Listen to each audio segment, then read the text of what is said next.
மகரிஷி அகத்தியரே, மனதில் தாங்கள் என் மீது ஆழ்ந்த பக்தி கொண்டீர்கள். அதன் காரணமாக நானும் கால்களில் சங்கிலி அணிந்தேன். வேதனை கொண்டிருந்தும் என்னைக் காண வந்தீர்கள். என்னைக் காண்பதற்கு முன்னர் தாங்கள் ஒரு கணம் கூட ஓய்வெடுத்திடவில்லை.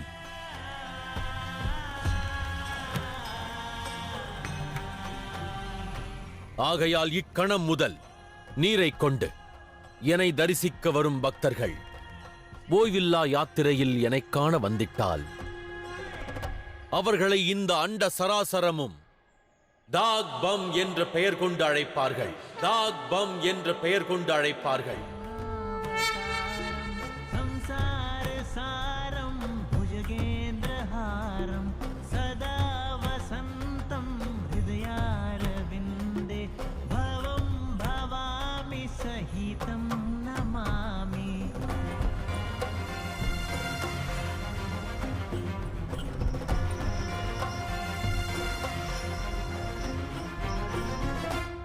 இனி நான் தங்களின் பாதங்களின் வேதனையை போக்க வாய்ப்பளியுங்கள் மகரிஷி.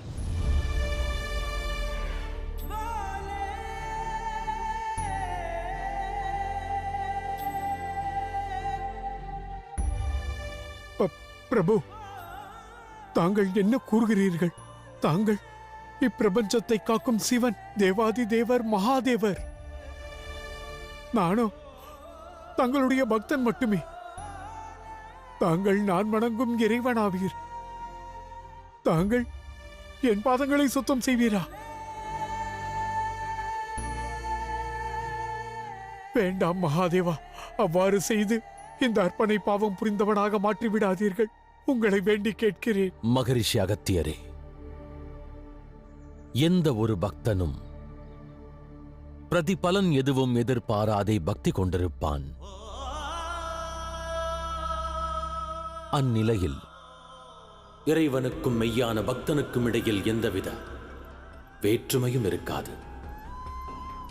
அவர்கள் பக்திக்கு எடுத்துக்காட்டாக மாறுகின்றார்கள். அவரது மற்றும் சிவனின் வாழ்க்கை ஒன்றாக மாறுகிறது.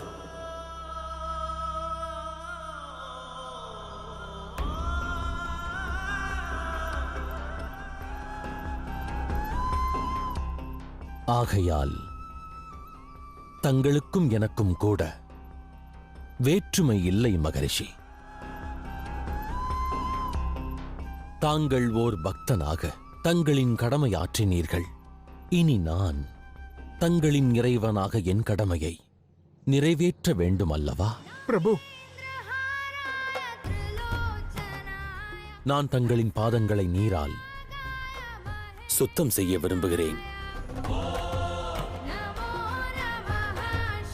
மகரிஷி அகத்தியரே, சிவன் வேண்டும் இவ்விருப்பத்திற்கு அனுமதியுங்கள். மகாதேவா,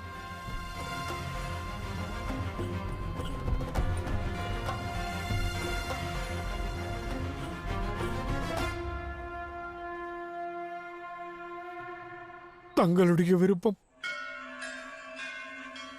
வாருங்கள்.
மகாதேவா, कैलाशनाथ महादेवा विश्वेश्वरा रुद्र भैरव पशुपति भोले गंगाधरा ओंकारा सदा शिव नीलकंठ मेघा दिगंबरा कैलाशनाथ महादेवा विश्वेश्वरा रुद्र भैरव पशुपति भोले गंगा ஹர ஹர மகாதேவா. ஜிம்ராசுரன் ஜிம்ராசுரன் ஜிம்ராசுரன் ஜிம்ராசுரன்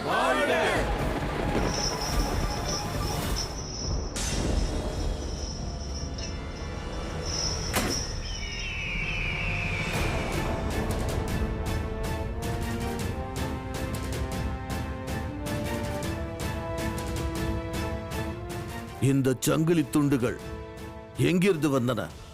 இந்த சங்கிலி துண்டுகள் கைலாயம் சென்று மகாதேவரை காண்பதற்காக அகத்தியர் புறப்பட்டாரே, அப்பொழுது அவரது கால்களில் நீ கட்டியதுதான். அதற்கு வாய்ப்பில்லை. சிவனும் சக்தியும் இருக்கையில் இப்பிரபஞ்சத்தில் அனைத்திற்கும் வாய்ப்பு இருக்கிறது. ஆகையால் தான் கூறுகிறேன், நீ எச்சரிக்கையோடு இருக்க வேண்டியது அவசியம். அகங்காரத்தை துறந்து உனது ஆயுளை காப்பாற்றிக்கொள். அசுர குலத்திற்காக பாடுபடு. அசுரகுரு, தாங்கள் கூறியதை நான் என்றும் நினைவில் கொள்வேன். இருந்தாலும் இக்கணம் நான் தனிமையில் இருக்க விரும்புகிறேன்.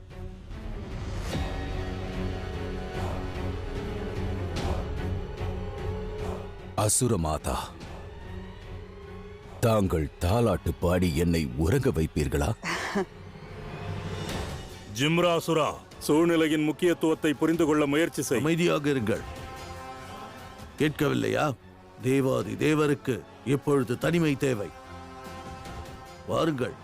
ஜிம்ராசுரா, அசுரமாதா, குருதேவா, இனியும் காலம் கடத்தாமல் நம்மிடம் இருக்கும் இவனையே புதிய அசுர அரசனாக மாற்ற வேண்டும். தாங்கள் தேவாதி தேவர் மகாதேவர். நானோ ஒரு சாதாரண ரிஷி. ஆனால் தாங்கள் இன்று செய்த காரியத்தை இவ்வையகம் காலம் உள்ளவரை நினைவில் கொள்ளும். சேவை ஒன்றுதான். சிவனின் மனதில் இடம் பிடிப்பதற்கு மார்க்கம் என்று நினைப்பார்கள்.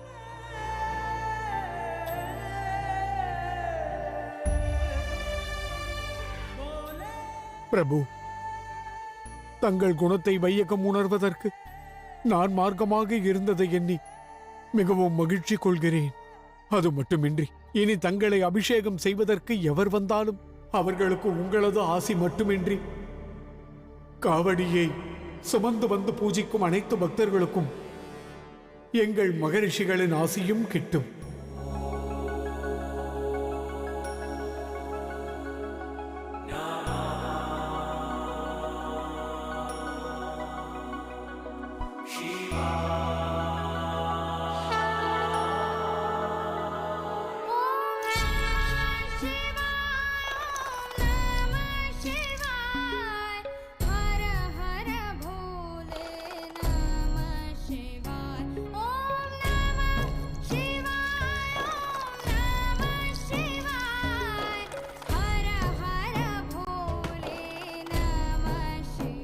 ஹர ஹர மகாதேவா.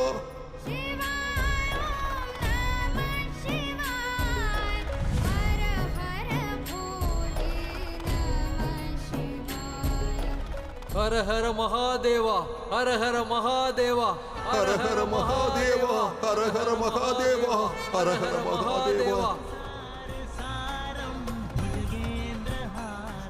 நான் குணமடைந்து விட்டேன். நான் நலமாக இருக்கிறேன். மிக்க நன்றி மகாதேவா. ஹர ஹர மகாதேவா, ஹர ஹர மகாதேவா, ஹர ஹர மகாதேவா.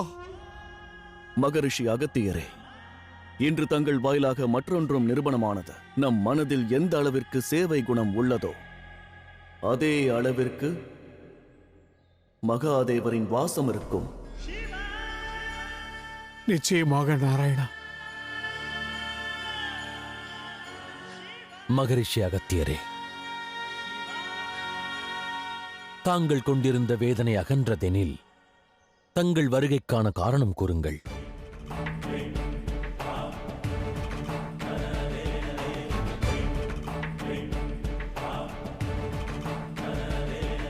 மகாதேவா, அது கூறுங்கள் மகரிஷி. பக்தன் இறைவனிடம் வேண்டுவதை விளக்கிக் கூற தயங்கலாகாது. தயக்கம் கொண்டிர வேண்டாம்.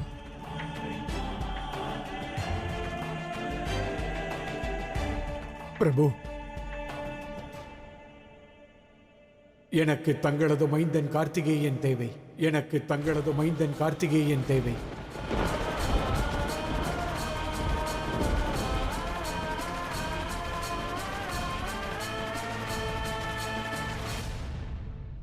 இயலாது மகரிஷி. தாங்கள் கோருவது கிடைக்காது. என் மகனை தங்களுடன் அனுப்ப மாட்டேன்.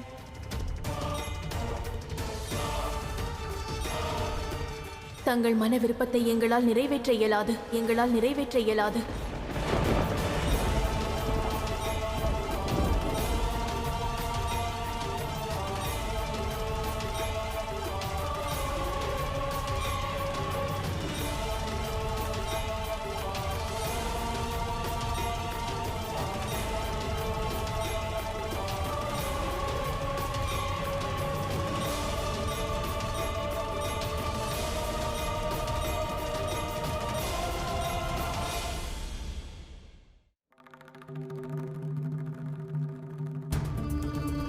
தாயே,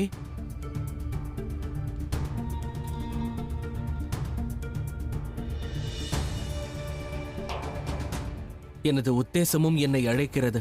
சிவசக்தியின் மைந்தனான நான் உத்தேசத்தின் அழைப்பை உதாசீனப்படுத்தினால் அது தங்களுக்கு அழகை சேர்க்காது. பிறகு அனைவருக்கும் தாங்களும் பதிலளிக்க வேண்டியிருக்கும். தனது தன்னலத்திற்காக லோகநாயகி தன் மைந்தனை அனுப்பவில்லை என்பார்கள். பிரபஞ்சத்தில் ஏராளமான தேவ தேவியர்கள் உள்ளார்கள். எவர்கள் வேண்டுமானாலும் செல்லலாம். நீ ஏன் செல்ல வேண்டும்? அவ்வாறெனில் என் சாபத்தின் நிலை என்ன தேவி?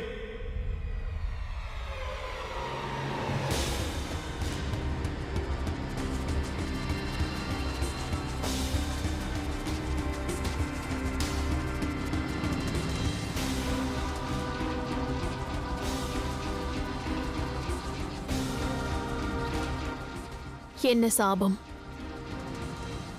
ஆகவே உன்னை நான் சபிக்கிறேன். சிவனின் நேரடி உறவே உனக்கு காலனாகப் போகிறார். தேவி பார்வதி,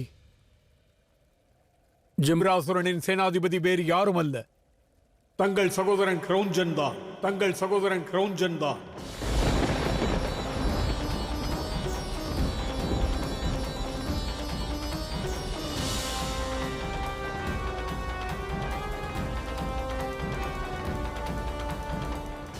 என் சகோதரனா? தேவி, கிரௌஞ்சன் மகாதேவனின் மைத்துனன் என்று மிகவும் கர்வம் கொள்கிறான். ஆகையால் தான் நான் அவனை சபித்தேன். அவனது அகங்காரமும் பலமும் சிவசக்தியின் உறவினரால் தடுக்கப்படும் என்று.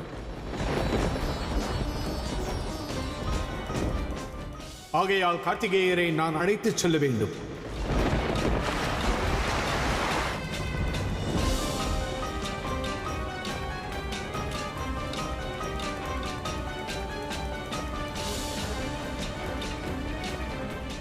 இல்லை, என் சகோதரனாக இருக்க வாய்ப்பில்லை. அதர்மத்திற்கு துணை நிற்பவன் என் சகோதரனாக எவ்வாறு இருப்பான்? தாங்கள் ஆதிசக்தி அல்லவா? புரிந்து கொண்டிட முயலுங்கள். தங்கள் திவ்ய திருஷ்டியில் காணுங்கள். உண்மை அறிந்திடுவீர்கள்.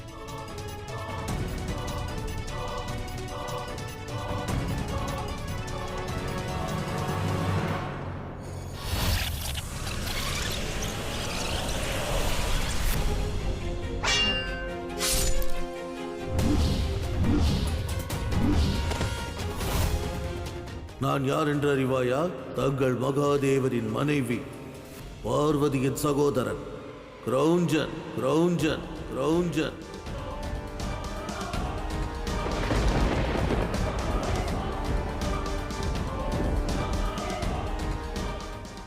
என் சகோதரன்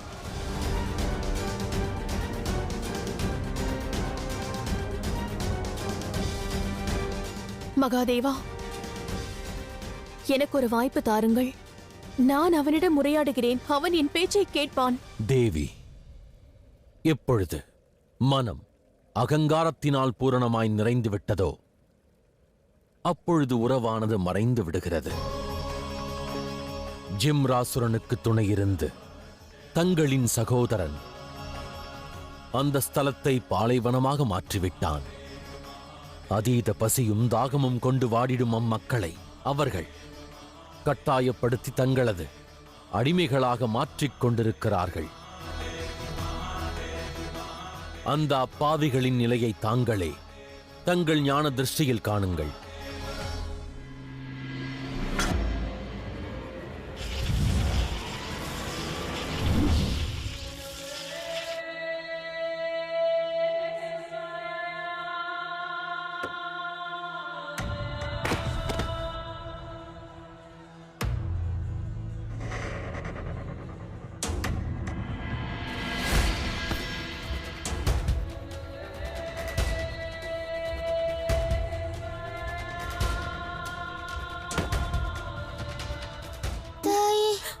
தாகமாக இருக்கிறது. பருகுவதற்கு தண்ணீர் தேவை. தாய், அமைதியாக இரு மகனே.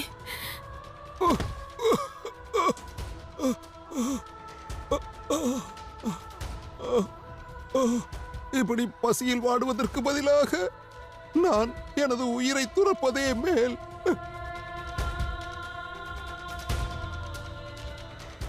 இனி நாம் உண்ண உணவும் பருக நீரும் நாளை ஜிம்ராசூரனிடம்தான் கேட்க வேண்டும். ஆனால் அவன் நம்மை அடிமையைப் போல நடத்துகிறானே. ஹரஹர மகாதேவா என்பதற்கு பதிலாக தேவாதி தேவன் ஜிம்ராசுரன் என்று அவனை நம்மை போற்றச் சொல்கிறானே. வேற என்ன செய்வது? நம் குழந்தைகள் இருப்பதை காணலாமா? சிவசக்தி நம் வேண்டுதலை கேட்கவில்லையே.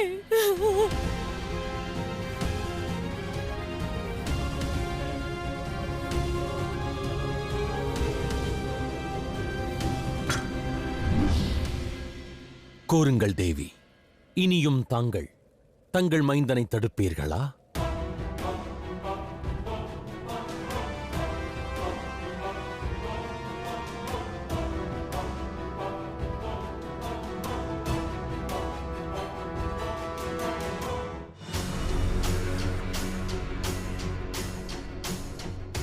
என்று அந்த அகத்தியர் சென்று மகாதேவரிடம் உண்மையை கூறினாலும் ஏதும் மாறப்போவதில்லை. என் சகோதரி என் மீது அதீத அன்பு கொண்டுள்ளார்கள். என்னை சம்ஹாரம் செய்ய எவரையும் அனுப்ப மாட்டார்கள். தங்களின் கடமையை சரிவரச் செய்யுங்கள். மகாதேவா, அவன் எனது இளைய சகோதரன். அவன் மீது நான் அன்பு வைத்திருக்கிறேன். நான் இதற்கு அனுமதிக்க மாட்டேன்.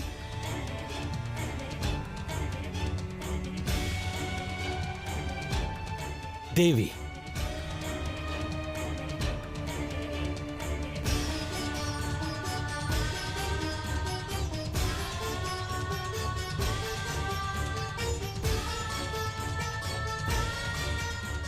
தந்தையே, நான் சென்று என் கடமையை நிறைவேற்றுகிறேன். தாங்கள் அன்னையை பார்த்துக் கொள்ளுங்கள். இல்லை கார்த்திகேயா, உன் அன்னை ஆதிசக்தியாக தன் கடமையை உணர்ந்திட வேண்டும். மீண்டும் இவ்வாறு கடமையாற்றாது உணர்ச்சி வயப்படுவது முறை அல்ல.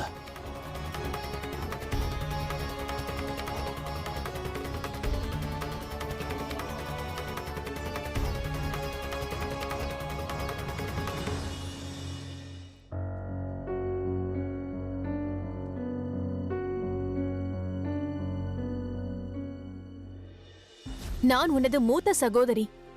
ஏதேனும் ஆபத்து வந்தது என்றால் உனக்கு நான் பாதுகாப்பாக இருப்பேன். என் இளைய சகோதரனுக்கு ஏதும் நிகழாமல் நான் பார்த்துக் கொள்வேன். சரியா?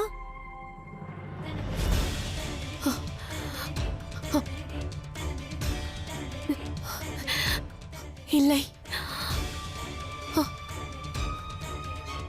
என் தாய்மைக்காக போராடுவதா அல்லது என் இளைய சகோதரனுக்காக போராடுவதா? என் கார்த்திகேயன் எங்கும் செல்லக்கூடாது. மகாதேவர் வேறொரு வழியை கண்டறிய வேண்டும். என் மகனும் சகோதரனும் மோத நான் விட மாட்டேன்.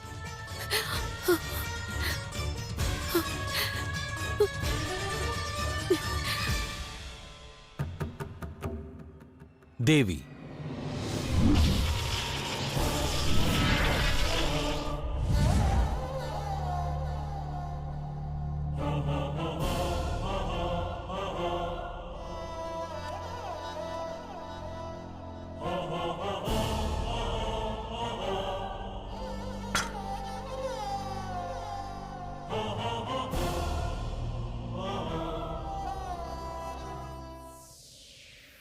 தேவி பார்வதி, மைந்தன் புறப்படவிருக்கிறான் என்ற செய்தியை தெரிவிக்கவே இங்கு வந்தேன். ஏனெனில் கடமைக்கான அழைப்பு அது. எவ்வாறு செல்ல அனுமதிப்பேன்? மகனுக்கும் சகோதரனுக்கும் இடையே யுத்தம் என்றால் இழப்பு ஒரு சகோதரிக்கும் அன்னைக்கும் தானே. உறவுகளை பற்றி அல்ல, கடமை குறித்து உரையாடுங்கள். இத்தடையினை தாங்கள் விலக்குங்கள், இல்லையேல் இத்தடையை அழிக்க வேண்டியிருக்கும். உங்களால் இயன்றதை செய்யுங்கள். ஆனால் இன்று கார்த்திகேயன் எங்கும் செல்லப் போவதில்லை. தாங்கள் தங்களது கடமையை மட்டும் செய்யுங்கள். நான் உறவிற்கு மரியாதையை செலுத்த விரும்புகிறேன்.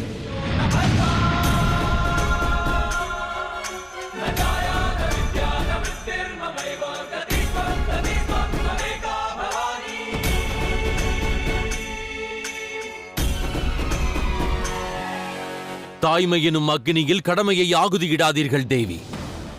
தாங்களே ஆதிசக்தி, தங்களின் சகோதரன் அக்கிரமங்கள் புரிகின்றவன். இந்நிலையினில் நம் மைந்தனை யுத்தம் புரிந்திடுவதற்கு அனுப்புவதே தர்மம் காத்திடுவதற்கு ஆற்றும் நற்செயல். தர்மம், அதர்மம், பாவ புண்ணியம், இது அனைத்தையும் தாங்கள் பாருங்கள். எனது மகன் கார்த்திகேயன் என் சகோதரன் கிரௌஞ்சனுடன் யுத்தம் புரிய மாட்டான். இது எனது முடிவாகும். இதிலிருந்து நான் மாற மாட்டேன்.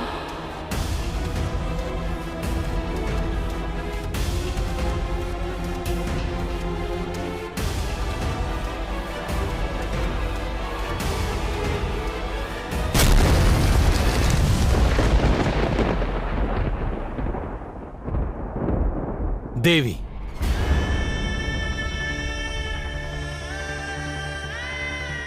ஏதும் கூறாதீர்கள் மகாதேவா. தாங்கள் என்ன எடுத்துரைத்தாலும் அதை புரிந்து கொள்ளும் நிலையில் நான் இல்லை.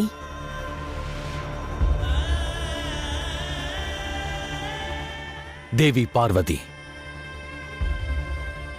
உறவுகளுக்கிடையில் தேர்ந்தெடுப்பது மிக கடினமாகும்.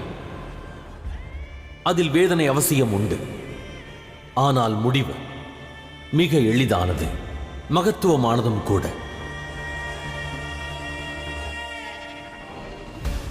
ஆகையால் தேர்ந்தெடுப்பது கடினம் என்றிருக்கையில் கடினமான முடிவு எதுவோ அதையே தாங்கள் தேர்ந்தெடுப்பது உகந்ததாகும். ஆனால் எனது இந்த முடிவால் இரு உறவில் ஒரு உறவை நான் இழக்க நேரும் அல்லவா? இந்த இழப்பை தங்களால் தடுத்து நிறுத்த முடியுமா? ஆகையால் மகாதேவா, என்னிடம் வீண் விவாதம் செய்ய வேண்டாம். விவாதம் அல்ல, எனது முடிவை கூறுகிறேன்.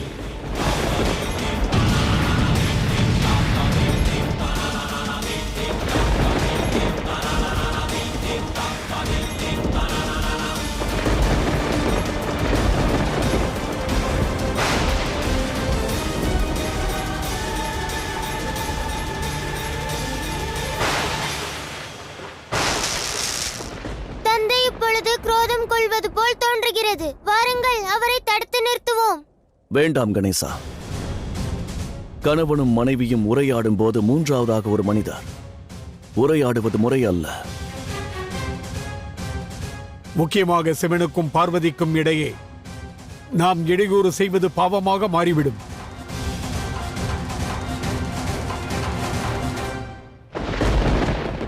இன்று லோக நன்மைக்கு எதிராக ஆதிசக்தியானவள் பிடிவாதம் கொண்டிருக்கையில் நான் அவர்களின் சிவனாவேன்.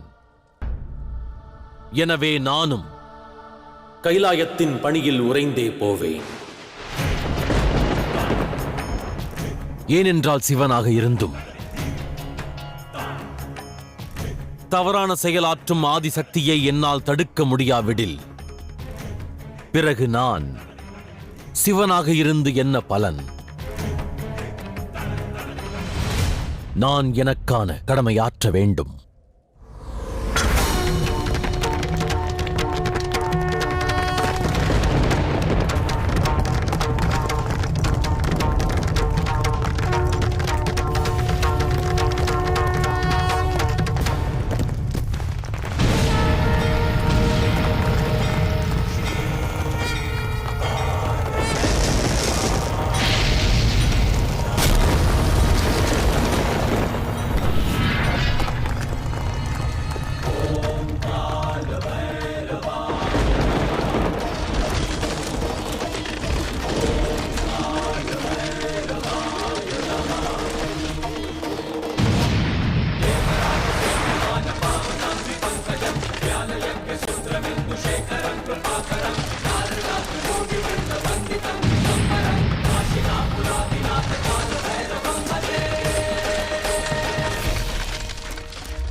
நாராயணா, ஏதோ ஒரு அசம்பாவிதம் நேர்கிறது.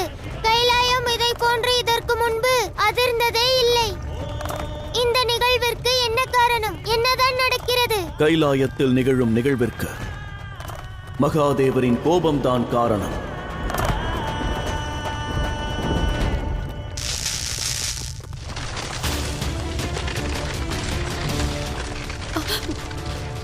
மகாதேவா, என்னை மன்னித்தருளுங்கள். சிவனின் சக்தி தன் கடமையை நிறைவேற்றுவாள். தங்களை என்னிடமிருந்து இவ்வாறு பிரிக்காதீர்கள் மகாதேவா. மகாதேவா,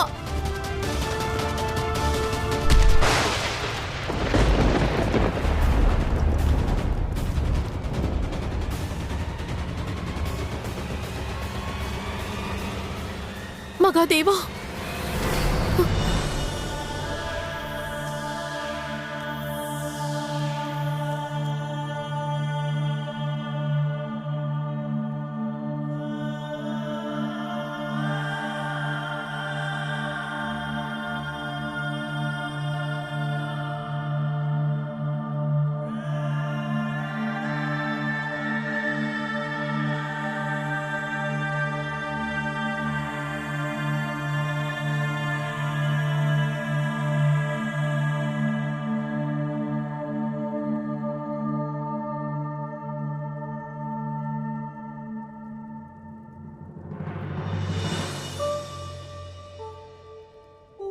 பிரபஞ்சத்தில் உள்ள ஒரு சாமானியனின் மனதிலும்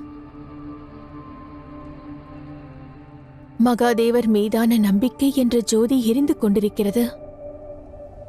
அவருக்கு தெரியும், மகாதேவர் துணையாக இருந்தால் அனைத்தும் சாத்தியம் என்று. நான் மகாதேவரின் மனைவியாவேன்.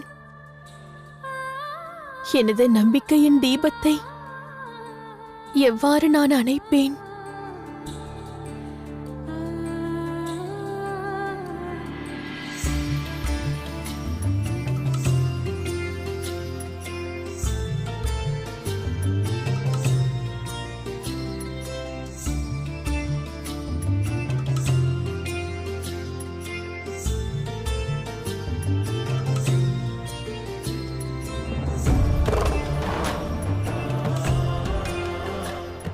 என்னை மன்னித்து விடுங்கள் மகாதேவா. வாருங்கள்.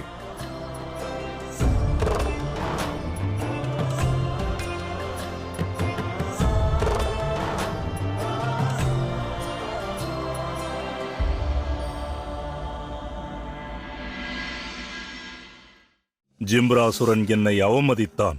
நீ என்னை அங்கிருந்து வெளியேற்றினாய். உனக்கான இறுதி தருணம் நெருங்கிவிட்டது.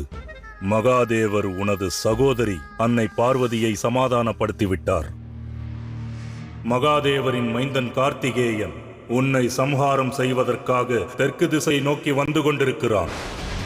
அதற்கு வாய்ப்பில்லை. வாய்ப்பு இருக்கிறது, நிச்சயம் வாய்ப்பு இருக்கிறது. அகத்தியரின் சாபத்திலிருந்து தப்பிப்பது இயலாத காரியம். நீ தப்பிப்பதற்கு மகாதேவரும் அன்னை பார்வதியும் நிச்சயம் அனுமதிக்க மாட்டார்கள். ஆகவே உன்னை நான் சபிக்கிறேன். சிவனின் நேரடி உறவே உனக்கு காலனாகப் போகிறார். நான் நம்ப மாட்டேன். என்னை வதம் செய்ய என் சகோதரி ஒப்புக்கொண்டிருக்க மாட்டார்கள். இந்த துரோகத்தை அவர்கள் எனக்கு இழைக்க மாட்டார்கள். சகோதரி பார்வதி, தாங்கள் இவ்வாறு செய்யக்கூடாது. தாங்கள் இவ்வாறு செய்யக்கூடாது.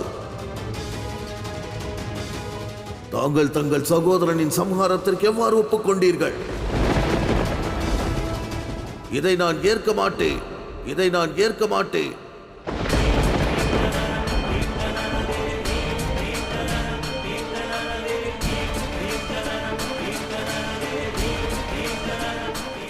செல் கார்த்திகேயா, குற்றவாளி என் சகோதரன் கிரௌஞ்சன் எனில் அவனை தண்டித்துவிடு.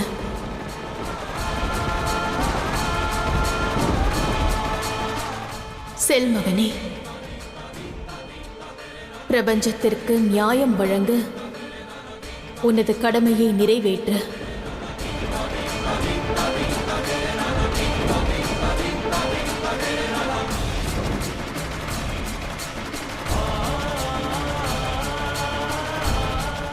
கிரௌஞ்சா, உயிர் வாழ வேண்டும் என்று விருப்பம் இருந்தால்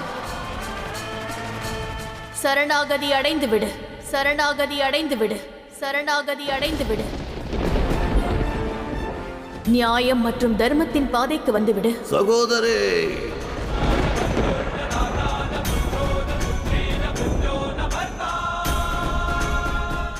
பதில் கிடைத்து விட்டதா? காலம் கடப்பதற்குள் உன் சகோதரி கூறுவதை கேள். அவர்களிடம் சரணாகதி அடைந்துவிடு. அவ்வாறெனில் நான் ஒரு முடிவெடுக்கிறேன். சகோதர சகோதரி உறவை துண்டிக்கிறேன். இனி நடக்கவிருப்பது யுத்தம்.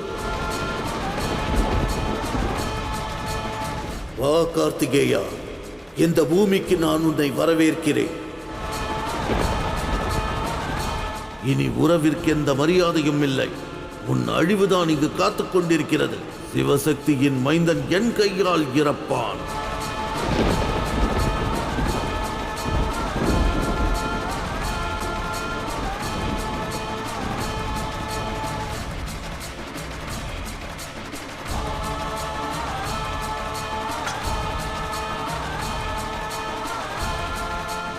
மகாதேவா, அவ்விடமே பாலைவனமாக மாறிவிட்டது. அனைவரும் பசியால் வாடுகிறார்கள், துயரத்தில் உள்ளார்கள். அவர்களுக்கு என்ன செய்வது? அதற்கு நான் தீர்வளிக்கிறேன். என்னை சம்மதிக்க வைக்க மகாதேவர் பனியில் உறைந்தார். அந்நிலையில் சில பனிக்கட்டிகள் இமயமலையிலிருந்து உதிர்ந்தன. அதை எடுத்துச் செல்லுங்கள்.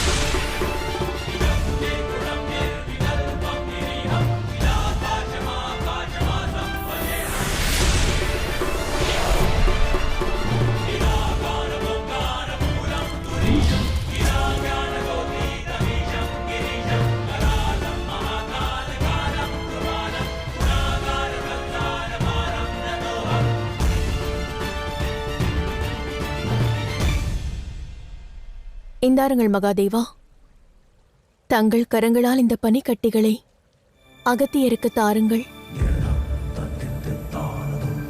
இதைக் கொண்டு வறண்ட அந்த பூமியில் ஒரு நதியை உருவாக்க இயலும். அங்கிருக்கும் ஜீவராசிகள் அனைத்திற்கும் புத்துயிர் கிடைக்கும்.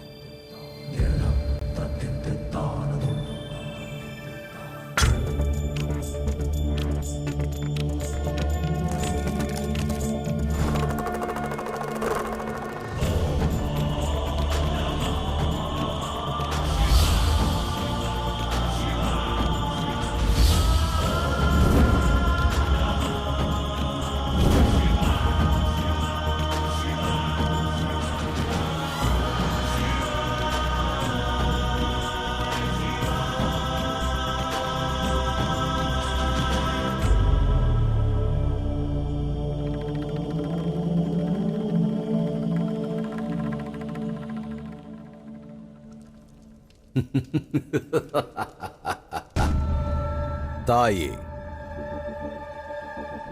இந்த வறண்ட பாலைவனத்தில் நதி பெருக்கெடுத்து ஓடும். ஆனால் நீரின் நதி அல்ல, ஊதிர நதி. முதலாவதாக எனது சேனாதிபதி கிரௌஞ்சன் அந்த சிவனின் மைந்தன் கார்த்திகேயனை சம்ஹாரம் செய்வார்.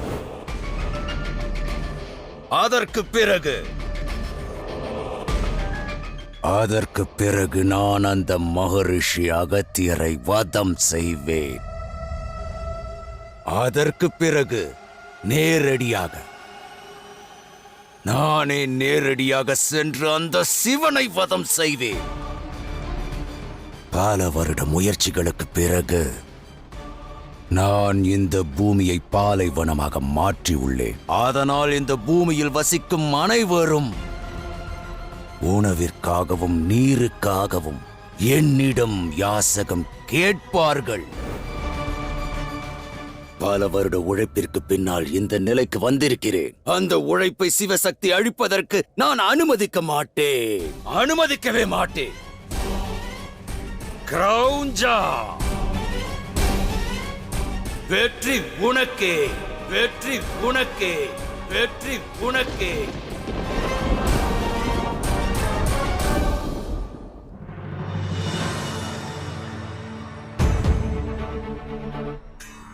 வெற்றியோடு திரும்புவாய் மகனே.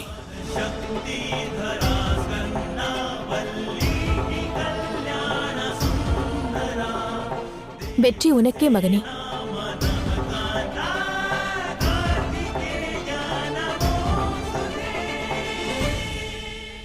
ஹர ஹர மகாதேவா.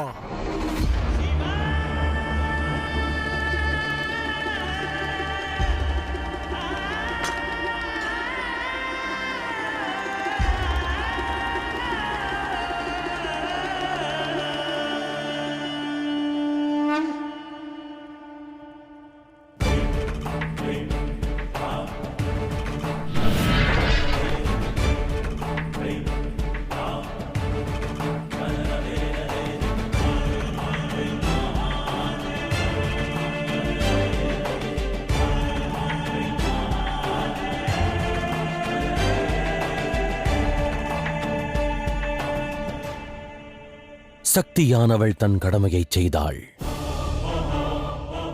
இப்பொழுது தேவி பார்வதி ஒரு அன்னையாகவும் ஒரு சகோதரியாகவும் கவலை கொண்டிடவும் முழு அதிகாரம் உள்ளது. எனது மனம் சஞ்சலப்படுகிறது. அசம்பாவிதம் ஏதும் நிகழாதல்லவா மகாதேவா?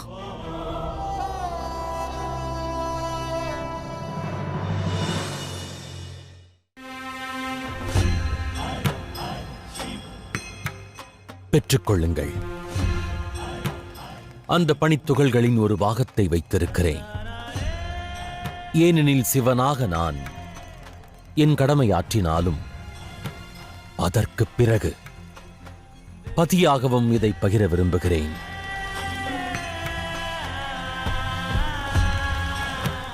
ஆனால் இதை கொண்டு நான் என்ன செய்வது? தங்களின் விருப்பம் தேவி.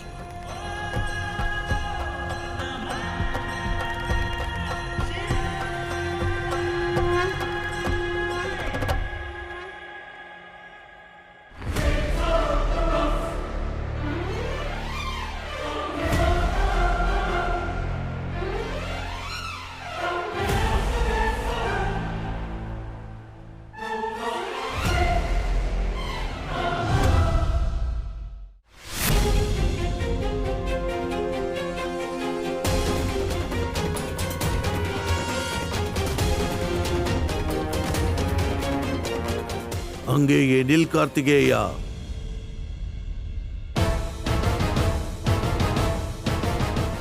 எனது அன்பு மருமகனே, முன்னேறி வராதே. வணங்குகிறேன் மாமா அவர்களே. தாக்குதலுக்கு முன்பு வேண்டுகோள் விடுக்கிறேன், சரணாகதி அடைந்து விடுங்கள். ஏனென்றால் நான் என் மாமனை சம்ஹாரம் அல்ல, உங்களுக்குள் இருக்கும் அகங்காரத்தை அழிக்க வந்திருக்கிறேன். என்ன இது? யுத்தத்தை வேண்டுகோளாக மாற்றிக்கொண்டிருக்கிறாய்? இவ்வாறு இருகரம் கூப்பி அல்ல, ஆயுதத்தை ஏந்தி என்னுடன் யுத்தம் செய். ஏனென்றால் யுத்த பூமியில் எதிரியை வீழ்த்தி வெற்றி பெற வேண்டும் என்ற எண்ணம் மட்டுமே இருக்க வேண்டும்.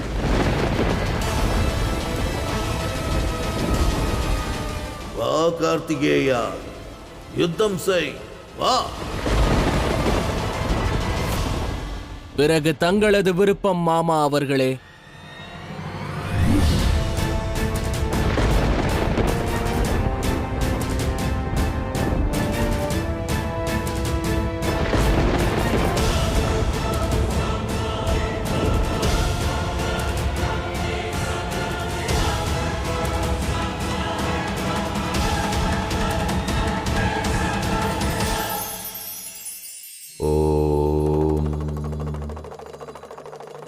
வேதனை எதுவாயினும் இவ்வையகம் அதை நஞ்சென்றெண்ணுகிறார்கள். ஆனால் அதில் கவனம் கொண்டிருந்தால் வேதனையை கடந்த பிறகே இன்பத்தின் மார்க்கத்தை அடைய முடியும். ஏனென்றால் துயரம், வேதனை ஒருவித உணர்வு.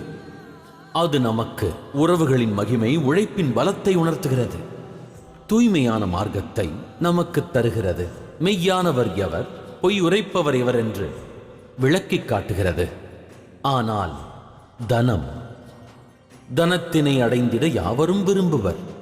அந்த தனத்தை விட துர்பாகியசாலி எதுவும் இல்லை. ஏனென்றால் தனம் ஒருவருக்கு கிடைத்தால் அவர் தன் நல் உறவுகளையும் மறக்கின்றனர், பிரபஞ்சத்தில் பலரையும் புறக்கணிக்கின்றனர். ஆகையால் வேதனைகளை எண்ணி என்றும் வருந்த வேண்டாம். வேதனைகளையும் கடந்தால் ஆனந்தமே. ஓ